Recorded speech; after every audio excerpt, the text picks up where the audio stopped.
அன்புள்ளம் கொண்ட அனைவருக்கும் என் பணிவான வணக்கங்கள். இன்னைக்கு நம்ம வால்பாறையிலிருந்து கோயம்புத்தூர் போற ரூட்ல இருக்கிற 4 அழகான சூப்பரான சுற்றுலா தலங்களை தான் இந்த வீடியோல பார்க்க போறோம். வால்பாறைக்கு போறவங்க இந்த அதிரப்பள்ளி ஃபால்ஸை மிஸ் பண்ணவே மாட்டாங்க. ஆனா வால்பாறையிலிருந்து கிட்டத்தட்ட இது 3.5 மணி நேரம் ஆகும் இந்த ஃபால்ஸை ரீச் பண்றதுக்கு. இது கோயம்புத்தூர் போற ரோட்ல இருக்கு இல்லையா? அந்த ரோட்ல பாத்தீங்கன்னா இன்னும் 3 சூப்பரான சுற்றுலா தலங்கள் இருக்கு. அதுல 2வதா நம்ம பாக்குற இந்த வாழைச்சால் ஃபால்ஸ். இந்த வாழைச்சால் ஃபால்ஸ் பாத்தீங்கன்னா அப்படியே இயற்கை கொஞ்சம் ஒரு பார்க் இருக்கு. என்ட்ரிலேயே தான் பாக்குறீங்க. அந்த என்ட்ரி முடிஞ்ச உடனே அந்த எண்டுல அந்த இந்த ஃபால்ஸ் வரும். இந்த ஃபால்ஸ் ஒட்டிய நடப்பாதை இருக்கு. ஸோ நடந்துகிட்டே இந்த ஃபால்ஸை நீங்க பாக்குற அளவுக்கு 1 கிலோமீட்டர் அளவுக்கு நடந்தே போய் பார்த்துனே போலாம். ஒட்டி அந்த ஃபால்ஸை ஒட்டி அவ்வளவு சூப்பரா இருக்கும். நிழல் இருக்கும். வெயில் காலத்துல கூட இது போறதுக்கான ஒரு நல்ல இடம் அப்படின்னு நம்ம சொல்லலாம். ஓகேங்களா? 3வதா இந்த ஹேங்கிங் பிரிட்ஜ். இதுவும் நம்ம ஒரு புது எக்ஸ்பீரியன்ஸ் கொடுக்கும். இந்த ஹேங்கிங் பிரிட்ஜ் இது ரொம்ப லென்த்தான ஹேங்கிங் பிரிட்ஜ்னு சொல்றாங்க. கேரளாவிலே லாங்கஸ்ட் ஒரு பிரிட்ஜ், ஹேங்கிங் பிரிட்ஜ் அப்படின்னு சொல்றாங்க. இதுவும் ஒரு புது எக்ஸ்பீரியன்ஸ் கொடுக்கும் நம்மளுக்கு.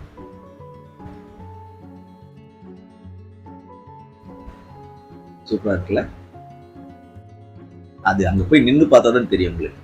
4வதா இந்த சோலையார் டேம். இந்த சோலையார் டேமும் ஒரு பெரிய டேம் இது. ஓகேங்களா? இதுல இப்பத்துக்கு தண்ணி சரியா வரல. ஆனா அது பிரம்மாண்டம் நம்மள அப்படி சிலிர்க்க வைக்கும். இது மேல அப்பர் சோலையார் டேம் இப்ப நீங்க பார்த்துன்னு இருக்குது. அதுக்கப்புறம் கீழே இருக்கு. ஓகேங்களா? இதுவும் ஒரு மார்னிங் ஈவினிங் டைம்ல, சம்மர் சீசன்ல சொல்றேன். மற்ற சீசன்ல, வின்டர் சீசன்ல நீங்க எப்போன்னா போலாம். அவ்வளோ ஒரு குளுமையான ஒரு இடமா தான் இருக்கும் கண்டிப்பா. ஓகேங்களா? இது என்ட்ரி. இது கீழே சோலையார் டேம் டவுன் இது. ஓகேங்களா? நீங்க பார்த்துன்னு இருக்கு. ஸோ அவ்வளோ அட்டகாசமான ஒரு இடம் இது. ஸோ இந்த வீடியோல இந்த 4 சுற்றுலா தலங்கள் மட்டும் கிடையாது. கார்ல பயணம் பண்ணிக்கிட்டே நம்ம இன்னும் அழகழகான இடங்களெல்லாம் நம்ம பார்க்க போறோம். முக்கியமா இயற்கை கொஞ்சம் சில வியூ பாயிண்ட்ஸும் நம்ம 2-3 இடத்துல காரை நிறுத்தி நம்ம பார்க்க போறோம். அதனால வால்பாறையில இருந்து நம்ம ஸ்டார்ட் பண்ண போறோம். இது ஒரே நாள்ல நம்ம இந்த ஏரியாவை கவர் பண்ண முடியும். ஓகேங்களா? ஸோ ஒரு நாள் ட்ரிப் பிளான் பண்ணீங்கன்னா கோயம்புத்தூர்ல இருந்து வால்பாறை, இல்ல வால்பாறையில இருந்து கோயம்புத்தூருக்கு நீங்க போய் ஜாலியா சூப்பரா என்ஜாய் பண்ணலாம். ஃபர்தரா நீங்க தெரிஞ்சுக்க போற விஷயம் இந்த வீடியோல என்னன்னு பாத்தீங்கன்னா, நாங்க எத்தனை பேர் வந்தோம், எவ்வளவு செலவாச்சு, எங்க சாப்பிட்டா நல்லா இருக்கும் அப்படின்ற விஷயமும் நீங்க தெரிஞ்சுக்க முடியும். நாங்க பாத்தீங்கன்னா ஃபேமிலியா 7 பேரு சென்னையில இருந்து பொள்ளாச்சிக்கு ட்ரெயின் புக் பண்ணி வந்துட்டோங்க. பொள்ளாச்சில இருந்து பாத்தீங்கன்னா பிக்கப் பண்றதுக்கு கார் ரெண்டல் புக் பண்றோம். அதாவது 3 நாள் நாங்க ரெண்டல் பேசிட்டோம். கார் 3 நாள் டோட்டல் செலவுன்னு பேசிட்டோம். அந்த டிராவல்ஸ் பேரும் உங்களுக்கு நான் கடைசியில சொல்றேன். விருப்பம் இருந்தா நீங்க கான்டாக்ட் பண்ணி உங்களுக்கு கட்டுப்படி ஆச்சுன்னா போங்க. அது இல்லாம தங்கின இடமும் நான் உங்களுக்கு சொல்றேன். ஹில் டாப் எங்க தங்கணுமோ அந்த ஹில் டாப் ரெசார்ட்னு ஒன்று இருக்கு வால்பாறையிலே, அதுலதான் தங்கணும். அதனுடைய ரேட்டும் நான் சொல்லிடுறேன். அதனுடைய வீடியோ உங்களுக்கு நான் கடைசியில சொல்றேன். அதுக்கப்புறம் நாங்க எங்க சாப்பிட்டோம் அப்படின்றதும் நான் சொல்றேன். ஏன்னா ஒரு ஹோட்டல் தான் இருக்கு எனக்கு தெரிஞ்ச அந்த ஏரியால எல்லாருமே சொல்ற ஹோட்டல். அந்த ஹோட்டல் என்னன்றதையும் நான் சொல்றேன். அது எங்க இருக்குன்றதையும் அந்த டீடைல்ஸ் பண்ணணும்னா நான் சொல்லின்னு வரேன். ஓகேங்களா? சோ இது மாதிரி விஷயங்களும் நீங்க இந்த வீடியோல தெரிஞ்சுக்க முடியும். ஓகே, அதனால இந்த வீடியோவை கடைசி வரைக்கும் மிஸ் பண்ணாம பாருங்க. ஃபர்ஸ்ட் நாள் நாங்க பாத்தீங்கன்னா பொள்ளாச்சில இருந்து ஸ்ட்ரெயிட்டா வால்பாறைக்கு வரலாங்க. ஃபர்ஸ்ட் நாங்க அங்க பக்கத்திலே, பொள்ளாச்சில இருந்து பக்கத்திலே இருக்கிற ஆனமலை ரிசர்வுக்கு தான் நாங்க போனோம். டைகர் ரிசர்வுக்கு. ஓகேங்களா? சோ அதுவே உங்களுக்கு கிட்டத்தட்ட ஒரு ஹாஃப் டேக்கு மேல போயிடுச்சு. அது முடிச்சுட்டு ஸ்ட்ரெயிட்டா வால்பாறைக்கு போனோம். வால்பாறைக்கு போற வழியில அந்த ஆனமலை டைகர் ரிசர்வ்ல இருந்து வால்பாறைக்கு போற வழியில இருக்கிற வியூ பாயிண்ட்ஸும் பார்த்துட்டு அப்படியே போய் நாங்க நைட் ஸ்டே பண்ணிட்டோம். ஓகேங்களா? அது ஃபர்ஸ்ட் நாள். 2வது நாள் பாத்தீங்கன்னா வால்பாறை ஃபுல்லாவே நாங்க சுத்தி பார்த்தோம். அதுக்கு ஒரு நாள் போதும்னு நான் நினைக்கிறேன். ஓகேங்களா? சோ அந்த 2 நாள் அதை முடிச்சிட்டோம். 3வது நாள் தான் இந்த டூர் பிளான் பண்ணோம். ஏன்னா நாங்க கோயம்புத்தூர்ல புக் பண்ணிட்டு, ஏன்னா அதிரப்பள்ளி ஃபால்ஸ் கோயம்புத்தூர்ல இருந்து பக்கம். ஓகேங்களா? சோ அதனால நாங்க கோயம்புத்தூர் ரிட்டர்ன் டிக்கெட் அங்கிருந்து எடுத்துட்டோம். கோயம்புத்தூர்ல இருந்து சென்னைக்கு வர மாதிரி. சோ அப்ப அந்த பிளான் பண்ணதால நாங்க இந்த ரூட் ப்ரிஃபர் பண்ணோம் 3வது நாள். ஓகேங்களா? சோ அதனால 3வது நாள் ப்ரிஃபர் பண்ணிட்டு ஸ்ட்ரெயிட்டா இந்த 3வது நாள் வேற என்னென்ன இருக்கு அப்படின்னு பார்க்கும்போது பார்த்தா பயங்கரமா சூப்பரா இன்னும் 4-5 இடம் இருக்கு. நாங்க ஆக்சுவலா அதிரப்பள்ளி ஃபால்ஸ் மட்டும் தான் பார்க்கணும்னு பிளான் பண்ணியிருந்தோம். ஆனா இந்த ரூட்லயே ஒரு 4-5 வியூ பாயிண்ட்ஸ், 4-5 சுற்றுலா தலங்கள் இருக்குது பார்த்தோன்னே ரொம்ப குஷி ஆயிடுச்சுங்க எங்களுக்கு எல்லாருக்குமே. சோ அந்த கார் பயணமே சூப்பரா இருந்தது. ஓகேங்களா? ஆனா ஒரே ஒரு விஷயம் மட்டும் கடைசியில சொல்றேன். இந்த கோடை விடுமுறையில இந்த சில இடங்களை சுத்தி பார்க்க முடியுமா? முக்கியமா அதிரப்பள்ளி ஃபால்ஸ் எப்படி இருக்கும் அப்படின்றதையும் நான் ஒன்னொன்னா சொல்றேன். உங்களுக்கு பார்த்துக்கிட்டே சொன்னதான் உங்களுக்கு இன்னும் கரெக்டா புரியும் அப்படின்னு நான் நம்புறேன். சோ இப்போ நம்ம வால்பாறையிலேருந்து கார் எடுத்துட்டு தான் இங்க போயின்னு இருக்கும். எங்க சோலையார் டேம் தான் ஃபர்ஸ்ட் நம்ம பார்க்க போறோம். ஏன்னா சோலையார் டேம் வந்து பாத்தீங்கன்னா வால்பாறையிலேருந்து வெறும் 20 கிலோமீட்டர் தொலைவில் தான் இருக்கு. ஸோ அதனால ஃபர்ஸ்ட் நம்ம அதை விசிட் பண்ணலான்னு அங்க போயிட்டோம். ஓகேங்களா, இதுதாங்க சோலையார் டேம். நம்ம வந்துட்டோம். ஆனா தண்ணி வந்து கம்மியா தான் இருக்கும் இந்த சீசன்ல, ஏப்ரல்ல. ஓகேங்களா, நாங்க லாஸ்ட் வீக் தான் இந்த சோலையார் டேமுக்கு போனோம். அதாவது வால்பாறை விசிட்க்கு போன வாரம் தான் நாங்கள் போனோம். இந்த சோலையார் அணை வந்து பார்த்தீங்கன்னா கோயம்புத்தூர் மாவட்டத்தில் ஆனைமலையில் உள்ள மலைவாழ் இடமான வால்பாறையிலிருந்து 20 கிலோமீட்டர் தொலைவில் இருக்கிறது. ஓகேங்களா, இது வந்து ஆசியாவிலேயே 2வது ஆழமான அணை அப்படின்னு சொல்றாங்க. இது பரம்பிக்குளம் அழியாறு திட்டத்தின் கீழ் வரும் ஒரு முதன்மையான நீர்த்தேக்கம் அப்படின்னு சொல்றாங்க. இதனுடைய கொள்ளளவு அப்படின்னு பார்க்கும்போது 160 அடி சொல்றாங்க. இதன் மிகுதி நீர் வந்து மழை காலத்துல பரம்பிக்குளம் நீர்த்தேக்கத்திற்கு அனுப்பப்படுகிறது.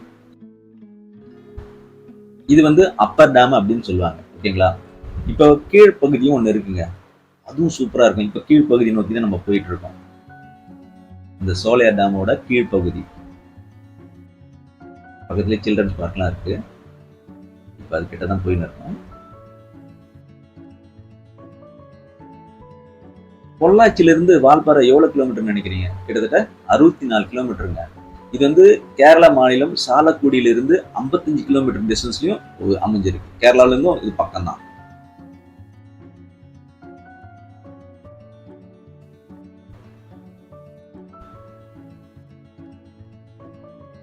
இந்த சோலையார் அணை வந்து பாத்தீங்கன்னா பரம்பிக்குளம் அழியாறு திட்டத்தின் முக்கிய நீர்த்தேக்கமாக உள்ளது. இதன் நீர் சேமிப்பு மட்டும் திறன் எவ்வளவு தெரியுங்களா? அதான் ஏற்கனவே சொன்ன மாதிரி 160 அடி. இந்த நீர்த்தேக்கத்தில் நிரம்பி வழியும் நீர் வந்து ஏற்கனவே சொன்ன மாதிரி பரம்பிக்குளம் நீர்த்தேக்கத்தை அடைகிறது. இப்ப பாத்தீங்கன்னா மழை இல்லாத சீசன்றதால இந்த டேம்ல தண்ணி ஊத்தல. அதாவது மிகுதி தண்ணி வரும்போது அந்த டேம் வழியா ஒரு கொட்டை தண்ணி அவ்வளவு அழகா இருக்குமா, அவ்வளவு ஃபேமஸான அணைங்க இது. நீங்க இந்த இந்த இந்த சோலையார் டேம் மட்டும் போகணும்னு நினைச்சீங்கன்னா கண்டிப்பா நீங்க மழை சீசன்ல போங்க. டிசம்பர் டு பிப்ரவரி இல்ல செப்டம்பருக்கு மேல, செப்டம்பர் டு பிப்ரவரி போனீங்கன்னா சூப்பரா இருக்கும் அப்படின்னு தான் எல்லாரும் சொல்றாங்க. ஓகேங்களா, நம்ம லீவுன்ற காரணத்தால் தான் எப்பவுமே கோடை விடுமுறையை நோக்கி பயணம் பண்றோம். ஆனா நடுவில் லீவ் கிடைச்சா வின்டர் சீசன்லயும் போய் பாருங்க. இது பாருங்க, இப்ப கொஞ்சம் லைட்டா தான் தண்ணி போயின்னு இருக்கு, வறண்டு கிடக்குது. ஓகேங்களா, இதெல்லாம் பார்க்கறதுக்கு எவ்வளவு சூப்பரா இருக்கும் தெரியுங்களா? வின்டர் சீசன்ல பாருங்க, இதெல்லாம் எவ்வளவு வறண்டு கிடக்கு. ஆனா அவ்வளவு பிரம்மாண்டமா இருக்குங்க. கிட்ட போய் பாத்தீங்கன்னா அவ்வளவு பிரம்மாண்டமா இருக்கு. பார்க்க வேண்டிய இடம் தான் இது, மிஸ் பண்ண கூடாத இடம் தான் என்ன கேட்டா. ஓகேங்களா,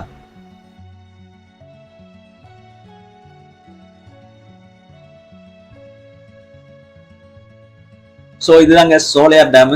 அடுத்ததான் நம்ம பார்க்க போறது வாழைச்சால் ஃபால்ஸ், அதுக்கப்புறம் அதிரப்பள்ளி ஃபால்ஸ், அதுக்கப்புறம் ஹேங்கிங் பிரிட்ஜ்.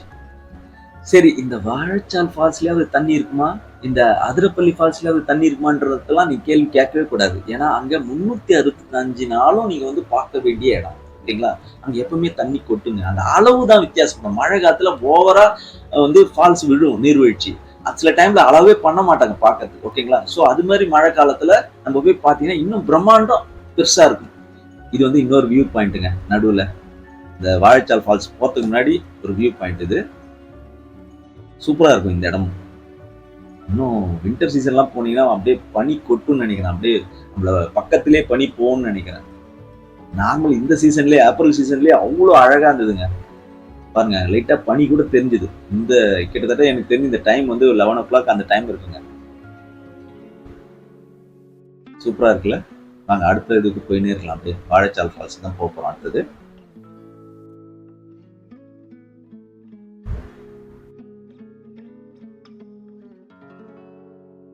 ஸோ அடுத்ததான் நாங்க வந்து ஒரு இடத்துல நிறுத்தணும்.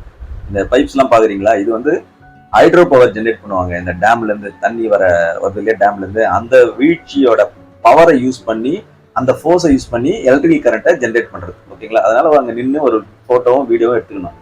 ஓகேங்களா, போற வழியெல்லாம் நிறைய பாலத்தை கிராஸ் பண்ணி போவோம். ஏன்னா ஆறு ஒட்டி தான் ஓடின்னு இருக்கு. அந்த ரூட்டும் நாங்க போற பாதையும் அந்த ரூட்டு தான். ஓகேங்களா, ஸோ கார்ல நீங்க டிராவல் பண்ணினே ரம்மியமான மெலோடியஸ் சாங், இளையராஜா சாங் மாதிரி கேட்டுனே போகலாம் நீங்க. இப்போ வந்து அந்த வீடியோவை அந்த ஆடியோவை ப்ளே பண்ண முடியாது, எனக்கு காப்பிரைட் இஷ்யூ வந்துடும். ஆனா நாங்க அதை ரம்மியமா கேட்டுக்கின்னு ஜாலியா சும்மா ரசிச்சுக்கிட்டே இந்த கார் டிராவல் பண்ணாங்க. பாருங்க எப்படி இருக்கு பாருங்க, இந்த வியூஸ் பார்த்துக்கினே வரலாம் நீங்க. இயற்கை கொஞ்சம் அழகு. சூப்பரா இருக்குங்க நிஜமாவே. ஒரு நாள் போதுங்க இந்த இந்த ரூட்டுக்கு. இது ஒரு நாள்ல இந்த 4 நீங்க கவர் பண்ணி.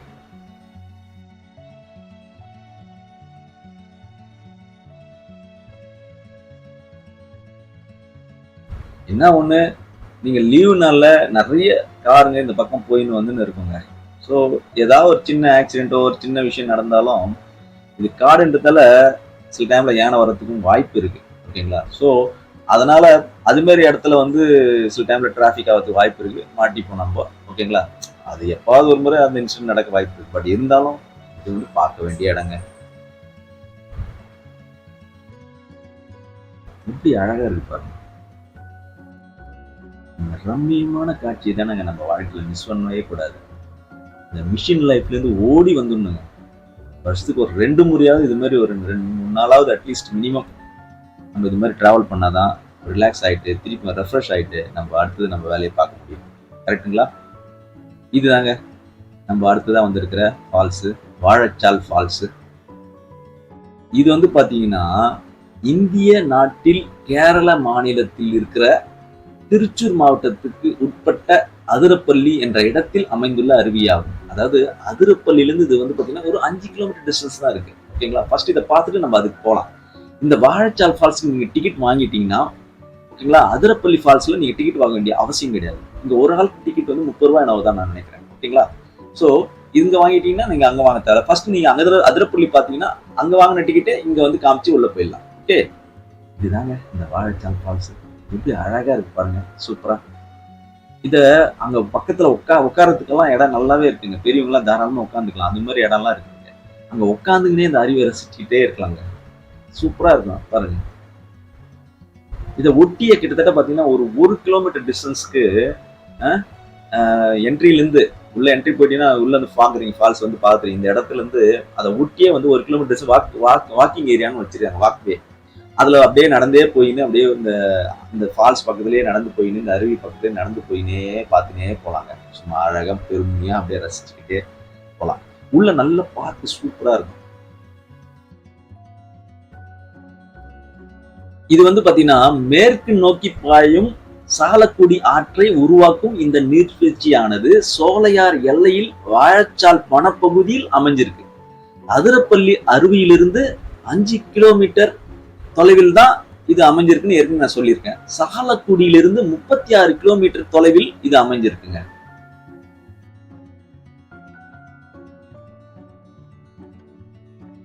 பார்க் எப்படி இருக்கு பாருங்க. உள்ள போற இடங்க அவ்வளோ ரம்மியமா இருக்கும். இன்னும் வின்டர் சீசன்ல எப்படி இருக்கும் பாருங்க. வெயில் சீசன்லயும் தாராளமா வரலாம். இங்க குளுக்குளுன்னு தான் இருக்கு. ஒன்றும் பிரச்சனையே கிடையாது. குளுமையா தான் இருக்கு. ஏன்னா இது வந்து பார்க்கா இருக்கு. ஃபுல்லா மரம் செடி தான். பக்கத்துலயே ஆறு இது பாருங்க. இதான் நான் சொன்ன அந்த வாக்கபிள் ஏரியா. அடுத்ததான் நம்ம இப்ப பார்க்க போறது அதிரப்பள்ளி ஃபால்ஸ். அங்கதான் நம்ம போயிட்டு இருக்கோம் இப்போ.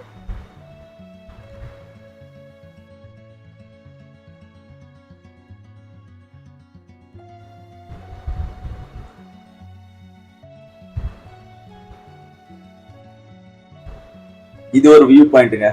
மழை காலத்துல இங்கேயும் தண்ணி கொட்டும். ஓகேங்களா? ஸோ இதுவும் கொஞ்சம் நல்லா இருக்கும் பார்க்கறதுக்கு. பட் இப்போ நாங்கள் நிறுத்தலை. சரி, நம்ம அதிரப்பள்ளி ஃபால்ஸை முதல்ல கவர் பண்ணோம் அப்படின்றதால அடுத்து நாங்கள் போயிட்டே இருக்கிறோம்.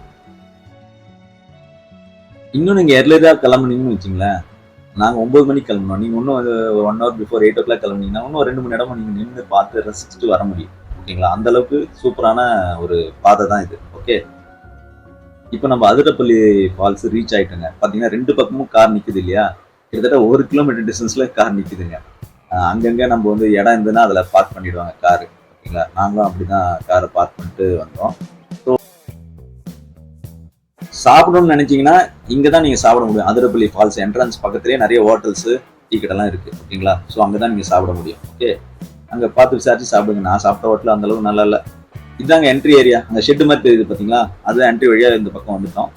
அங்கேருந்து என்னால் வீடியோ எடுக்கல, மிஸ் ஆயிடுச்சு. ஸோ இதுதான் உள்ள போற பாதை. இந்த வயசானவங்களாம் நடுவு பாதையில போகலாம். ஏன்னா பள்ளம் மேடு இருக்காது. ஸோ கொஞ்சம் பிளைனா இருக்கும்ன்றதால அதில் நடந்து போவாங்க. மற்றவங்களாம் கொஞ்சம் இந்த லெஃப்ட் ரைட்டு போயிட்டு இருப்பாங்க. ஓகேங்களா? ஆனால் கிட்டத்தட்ட 1 கிலோமீட்டர் டிஸ்டன்ஸ் மேலே நடக்கணுங்க. ஸோ வயசானவங்களுக்குலாம் கொஞ்சம் கஷ்டம். முட்டி வலி இருக்கிறவங்களாம் கொஞ்சம் கஷ்டங்க. எங்க அப்பா கூட வந்து பாத்தீங்கன்னா பாதி தூரம் வந்துட்டு நின்றுட்டாரு. எங்க அம்மா முனையிலே நின்றுட்டாங்க. அவ்வளவு தூரம் டிஸ்டன்ஸ் நடந்து போனோம். ஆனால் மற்றவங்களுக்குலாம் என்ஜாய் பண்ணலாம், தாராளமாக என்ஜாய் பண்ணலாம். இது வந்து மேல் பக்கங்க, அதாவது upper side of the Athirappilly falls. இங்க ஸ்லோப்பிங்கா இருக்கும், இறங்கி போறது கூட பெரியவங்களாம் கஷ்டமா இருக்கும். பாருங்க எப்படி இருக்கு பாருங்க இந்த வியூ பாயிண்ட் அதிரப்பள்ளி ஃபால்ஸ். பக்கத்துலேயே ஐஸ்கிரீம்லாம் இருக்குங்க. அந்த இறங்கி வரதுக்கு முன்னாடி ஐஸ்கிரீம் கடைலாம் இருக்கு, டாய்லெட் இருக்கு, எல்லாமே இருக்கு. ஒன்றும் பிரச்சனை கிடையாது. சேஃபான இடம் தான். நிறைய கார்ட்ஸ்லாம் இருக்காங்க என்ட்ரியில. அருமையான வியூ பாயிண்ட். இந்த அதிரப்பள்ளி ஃபால்ஸ் வந்து பாத்தீங்கன்னா கேரளாவின் திருச்சூர் மாவட்டத்தில் அதிரப்பள்ளி ஊராட்சியில் அமைந்துள்ள ஒரு அருவி. 24 மீட்டர் உயரமுடைய இந்த அருவி சாலக்குடி ஆற்றில் வழச்சல் மற்றும் சோலையாறு காட்டு பகுதிக்கு அருகில் இருக்கிறது. இந்த அதிரப்பள்ளி ஃபால்ஸ் போறதுக்கு இப்ப நம்ம பார்த்ததெல்லாம் மேல் பகுதிங்க. கீழே போறதுன்னா அதுக்கு ஒரு தைரியம் தெம்பும் வேணும். காரணம் கீழே போறது ஈஸியா போயிடலாம், ஆனா மேல வர்றதுக்கு கஷ்டம். வயசானவங்க சான்ஸே கிடையாது. எங்க அம்மா அப்பா எல்லாம் அங்கேயே உட்காந்துட்டாங்க. இன்னும் சில பேர் மிடில் ஏஜ் பசங்களே இறங்கி வரதுக்கு கஷ்டப்படுறாங்க. காரணம் என்னன்னா, இன்னொரு பிரச்சனை என்னன்னா, இந்த சம்மர் சீசன்ல கொஞ்சம் கஷ்டம். ஏன்னா குளுமை கீழே போக போக கொஞ்சம் அனல் தெரியுது, ஓகேங்களா. ஆனா கீழே போனாதான் நீங்க அந்த அருவியோட பிரம்மாண்டத்தை பார்க்க முடியும். இது வந்து சாலக்குடியில் பக்கத்துல தாங்க இருக்கு. அதனால அங்கிருந்து நீங்க ஏதாவது ரெண்ட் எடுத்து கார் கூட வரலாம், ஓகேங்களா. அது இல்லாம வந்து பாத்தீங்கன்னா இந்த அருவிக்கு வந்து பாத்தீங்கன்னா இந்தியா முழுவதும் இருந்து சுற்றுலா பயணிகள் வருகிறார்களாம். கிட்டத்தட்ட ஆண்டுக்கு 7 மில்லியன் சுற்றுலா பயணிகள் வந்து செல்வதாக ஒரு கணக்கெடுப்பு சொல்கிறது. குறிப்பாக இந்த தென்மேற்கு பருவமழை காலத்துல நீர்வரத்து நன்கு இருக்கும் என்பதால் அப்போது செல்வது சூப்பர் அப்படின்னு நம்ம சொல்றாங்க. இப்ப பாருங்க, இப்ப போனதுக்கு எப்படி இருக்கு பாருங்க, எவ்வளவு அட்டகாசமா இருக்கு பாத்தீங்களா. இன்னும் கிட்ட போலாம், ஆனா ரொம்ப கஷ்டங்க அந்த கிட்ட போறதுக்கு. பெரியவங்களாம் போக முடியாது, நாங்களே கஷ்டப்பட்டு தாங்க அங்க போய் எடுத்து வீடியோ எடுத்தோம். இந்த இடம் அங்கங்க போறாங்களா, அந்த இந்த இடத்துக்கு போறதுக்கே எல்லாமே அந்த வழுக்கின்னு இருக்கும் கல்லுங்கெல்லாம். அது மேல கால் வச்சு தான் போனோம். ஒரு ஒழுங்கான நடைபாதை எல்லாம் கிடையாது. இங்க தாங்க பாகுபலி படம் கூட எடுத்தாங்க. அது மட்டும் இல்லைங்க, 1986 கமலஹாசன் நடிச்ச அந்த புன்னகையின் படம் இங்கதான் எடுத்தாங்க. அதுக்கப்புறம் இருவர் படமும் இந்த நறுமுகைய பாட்டு வருதுல, அது இங்க எடுத்திருக்காங்க. அதுக்கப்புறம் ராவணன் படமும் இங்கதான் எடுத்திருக்காங்க. அதுல ஒரு சீனு, ஓகேங்களா. சோ இந்த அதிரப்பள்ளி ஃபால்ஸ் வந்து பாத்தீங்கன்னா சி லெவல்ல இருந்து 1000 அடி உயரத்துல இருக்குங்க. இதனுடைய ஃபால்ஸோட ஹைட் மட்டுமே 80 அடிங்க. அதாவது அந்த ஸ்டேட்லயே ரொம்ப லார்ஜஸ்ட் வாட்டர் ஃபால்னா அதாங்க.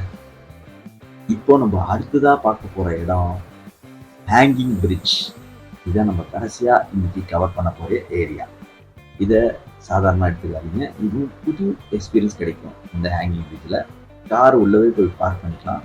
சீனியருக்கு வந்து 10 ரூபா தான் என்ட்ரி சார்ஜு, நார்மல் சிட்டிசனுக்கு வந்து 20 ரூபா, ஓகேங்களா. ஸோ ரொம்ப கம்மியான சார்ஜ் தான் உள்ளே போகிறதுக்கு. ஸோ கார் உள்ளவே போய் பார்க் பண்ணிக்கிறோம். நம்ம பார்க் பண்ணிவிட்டு அது பக்கத்தில் உள்ளே போனீங்கன்னா அப்படியே மேலே போகலாம். இப்போ கீழே வந்து பார்த்தீங்கன்னா நல்ல சில்ட்ரன்ஸ் ப்ளே ஏரியாலாம் இருக்குது. அங்கே பசங்க பெரியவங்களாம் அங்கே உட்காந்துக்கலாம். ஸோ மேலே மட்டும் போயிட்டு வரவங்க இந்த படிக்கட்டு இப்படி ஏறி போக வேண்டியிருக்கும். ரொம்ப கஷ்டம்லாம் ஒன்றும் கிடையாது, ஓகேங்களா.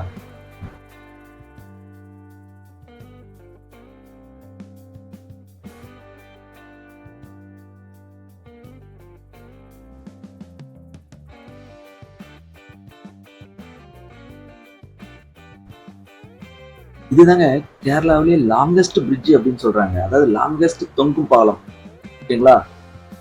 இன்னும் நீங்க மழை காலத்துலாம் வந்தீங்கன்னா அடியில தண்ணி போட்ட ஒரு பெரிய கண்கொள்ளா காட்சியா தான் இருக்கும்னு நான் நம்புறேன். இப்பவே எனக்கு ரொம்ப சந்தோஷமா இருந்ததுங்க, புது எக்ஸ்பீரியன்ஸா இருந்தது. அந்த பிரிட்ஜுக்கு நடுவில் நின்று பாத்தீங்கன்னா அந்த வியூ பாயிண்ட் அவ்வளவு அழகா இருக்குங்க. பாருங்க எப்படி இருக்கும் பாருங்க, அப்படியே தொங்கினே எங்கேயோ நடந்துன்னு இருக்கிற மாதிரி தோணும். அந்த அளவுக்கு ஒரு புது எக்ஸ்பீரியன்ஸை கொடுக்கும். மிஸ் பண்ணிடாது.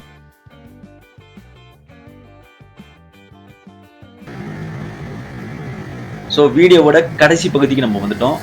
நாங்கள் ஹேங்கிங் பிரிட்ஜ்லேருந்து கிளம்பும்போது கிட்டத்தட்ட 6 o'clock ஆயிடுச்சு. ஸோ அங்கேருந்து ஒரு 2.5 hours ஆகும் ரயில்வே ஸ்டேஷனுக்கு. ஆனால் நாங்கள் வந்து 10:50 ட்ரெயினுக்கு தான் புக் பண்ணியிருந்தோம், கோயம்புத்தூர் டு சென்னைக்கு. அதனால் எந்த பிரச்சனையும் இல்லை. ஸோ நாங்கள் 6 o'clock கிளம்பிட்டு சரி போகிற வழியில் ஏதாவது சாப்பிட்டுக்கலான்னு பார்த்தா கேரளாவில் நமக்கு செட் ஆகுமா என்னன்னு தெரியல. அதனால் நம்ம வந்து கோயம்புத்தூர் சிட்டிக்குள்ளே போய் சாப்பிட்டுக்கலான்ட்டு அங்கே போய் சாப்பிட்டு நாங்கள் வந்து கிளம்பிட்டோம், ஓகேங்களா. சரி, அதுக்கு முன்னாடி இந்த ட்ரெயின் ஃபேர்லாம் எவ்வளோ ஆச்சு அப்படின்னு கேட்டிங்கன்னா, நாங்கள் வந்து சென்னை டு பொள்ளாச்சிக்கு வந்தது வந்து ஸ்லீப்பர் ட்ரெயினுங்க. நைட்டில் வந்ததால் எங்களுக்கு ஒன்றும் பிரச்சனை இல்லை. ஸோ ஒரு ஆளுக்கு 380 என்னவோ தான். ஓகேங்களா. ஸோ வரும்போது கோயம்புத்தூர்லேருந்து அதோட கம்மி தான். 320 என்னவோ தான். ஓகேங்களா, ஃபேர் ஒரு ஆளுக்கு டிக்கெட். ஓகே. ஸோ இது இல்லாமல் ஹோட்டலில் எங்கே தங்கணும் வால்பாறையில் அப்படின்றத நம்ம பார்க்கலாம்.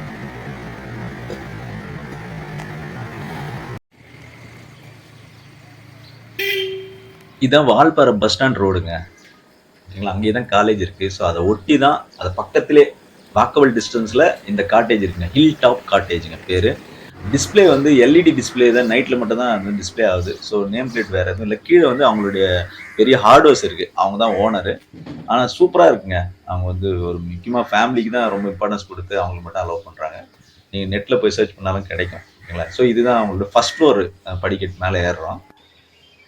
வியூ வந்து சூப்பராக இருக்கும். ஹோட்டல், அதாவது ரூம்குள்ளேருந்து பார்த்தாலும் சரி, அந்த பால்கனிலேருந்து பார்த்தாலும் சரி, சும்மா காலையில் எழுந்து பார்த்தீங்கன்னா அவ்வளோ ரம்மியமாக இருக்கிற காட்சியை நீங்கள் ரசிக்கலாம் இங்கே. ஓகேங்களா. சரி, ரூம் எப்படி இருக்குன்னு கேட்டிங்கன்னா அதுவும் சூப்பராக இருக்கும். ஓகேங்களா. இது வந்து டபுள் பெட்ரூம் 2 எடுத்துருந்தோம் நாங்கள், 8 பேர். ஒன்று 4 பேர், ஒன்று 3 பேர் தங்கணும். ஸோ பெர் டே பெர் ரூமுக்கு வந்து 2000 ரூபாய். ஸோ 2 நாளைக்கு வந்து 4000 ரூபாய் ஒரு ரூமுக்கு, ஒரு டபுள் பெட்ரூமுக்கு. ஸோ 2 8000 ரூபாய் நாங்கள் பே பண்ணோம். ஓகேங்களா. இதுதான் அந்த ரூமோட வியூ. ஓகேங்களா. வீடியோ கிளிப்பிங் மிஸ் ஆயிடுச்சு, பட் ஃபோட்டோ இதுதான். இது அப்படியே ரியல் தான். இதில் எந்த ஒரு டவுட்டும் இல்லை. நீங்கள் சர்ச் பண்ணி பார்க்கலாம். உங்களுக்கு இங்கே தான் தங்கணும் அவசியம் கிடையாது. இது வந்து எங்கே வேணால் தங்க, நாங்கள் தங்க இடத்த உங்களுக்கு சொல்கிறோம், அவ்வளோதான். ஓகே. ஸோ இதுதான் 8000 ரூபாய் இங்கே பே பண்ணது. சாப்பாடு ஏற்கனவே சொன்னால் அன்பு மெஸ் நல்லாயிருக்கும், செக் பண்ணி பாருங்கள். அதுவும் வால்பாறை பக்கத்தில் தான், இங்கேருந்து வாக்கபிள் டிஸ்டன்ஸில் தான் இருக்குது. அது இல்லாமல் டிரான்ஸ்போர்ட் மொத்தம் எங்களுக்கு வந்து 3 நாள் கேப் எடுத்து இவ்வளோ கிலோமீட்டர்ஸ் ட்ராவல் பண்ணதுக்கான சார்ஜஸ் எவ்வளோ ஆச்சுன்னு கேட்டிங்கன்னா கிட்டத்தட்ட 12,500 ஆச்சுங்க. அவர் ரெண்ட் மாதிரி வேற மாதிரி சார்ஜ் பண்ணார். ரெண்ட் வந்து 2250 ரூபா 3 நாளைக்கு. அது ப்ளஸ் வந்து எவ்வளோ கிலோமீட்டர்ஸோ இன்ட்டு 14 ருபீஸ்ன்னு போட்டு சார்ஜ் பண்ணி ஒரு 12,500 கிட்ட வந்ததுங்க. சின்ன டோல்கேட் சார்ஜஸ் அதெல்லாம் போட்டார். ஸோ எங்களுக்கு மேக்ஸிமம் உங்களுக்கு 13,000 கவர் ஆகிடும் எனக்கு தெரிஞ்சு. ஸோ இதை பார்த்து அது வந்து சரஸ்வதி டிராவல்ஸ்ன்னு நாங்கள் வந்து புக் பண்ணியிருந்தோம். ஏற்கனவே ஒரு முறை போயிருந்தாலும் அவர்கிட்ட பண்ணோம். உங்களுக்கு வேணும்னு சொன்னீங்கன்னா கான்டாக்ட் நம்பருக்கு கீழே கொடுக்குறேன். ஓகேங்களா. ஸோ அடுத்த 2 வீடியோ நீங்கள் தொடர்ந்து எதிர்பார்க்கலாங்க. இது வந்து கடைசி நாள் டூரோட வீடியோ. ஃபர்ஸ்ட் நாள் டூர் வந்து நாங்கள் ஆனமலை டைகர் ரிசர்வ் போயிருந்தோம். அந்த வீடியோவும் நான் போட போகிறேன் ஷார்ட்லி. அதுக்கு அடுத்த நாள் வால்பாறை ஃபுல்லாக சுற்றி பார்த்தோம். அது தனியாக ஒரு வீடியோவை நான் வந்து பதிவிடலான்னு நினைக்கிறேன். ஸோ தொடர்ந்து எனக்கு ஆதரவு கொடுங்க. இந்த வீடியோ பதிவு உங்களுக்கு பிடிச்சிருந்ததுன்னா லைக் பண்ணுங்கள், சப்ஸ்கிரைப் பண்ணுங்கள், உங்கள் ஃப்ரெண்ட்ஸ் ஃபேமிலிக்கெலாம் ஷேர் பண்ணுங்கள். கூடவே பெல் நோட்டிஃபிகேஷனும் தட்டி விடுங்க. அப்போ தான் நான் அடுத்தடுத்து போடுற வீடியோ உங்களுக்கு வந்து சேரும். நன்றி, வணக்கம்.